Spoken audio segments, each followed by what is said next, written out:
নমস্কাৰ, ইয়াক একেচ blog support কৰিম। এইটো ভিডিঅ'ত আলোচনা কৰিম ক্লাছ 8-ৰ ইংলিছ মডেল কুৱেশ্যন পেপাৰ সম্পৰ্কে।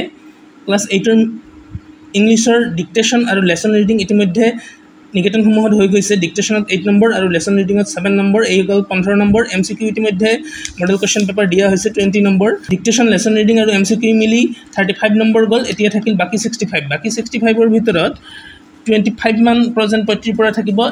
এইটো ভিডিঅ'ত মই প্ৰেজেণ্ট পয়েট্ৰিৰ কেনেকুৱা ধৰণৰ প্ৰশ্ন কাকত হ'ব পাৰে তাৰে আৰ্হি প্ৰশ্ন কাকতখন দি দিলোঁ। তাৰ বাহিৰে গ্ৰামাৰ ছেকশ্যনত কি থাকিব সেই বিষয়ে আলোচনা কৰিম। তাৰোপৰি আৰু এটা প্ৰশ্ন থাকে, এটা পেৰেগ্ৰাফ দিয়া থাকে আৰু তাৰ পৰা কুৱেশ্যন বনাই দিয়ে। আনচিন পেৰেগ্ৰাফ মানে কিতাপৰ পৰা নহয়, বেলেগ কোনোবা কিতাপৰ পৰা বা বেলেগ ক'ৰবাৰ পৰা দি দিয়ে আৰু তাৰ পৰা প্ৰশ্ন থাকে। পুৰণি প্ৰশ্ন কাকত চালে গম পাব, তাতে 5 নম্বৰ থাকে আৰু ট্ৰেঞ্চলেশ্যনত 5 নম্বৰ থাকে। তো ভিডিঅ'টো এইখিনি, আৰু বেছি দীঘলীয়া নকৰোঁ। পৰৱৰ্তী ভিডিঅ'ত আকৌ লগ পাম। ধন্যবাদ।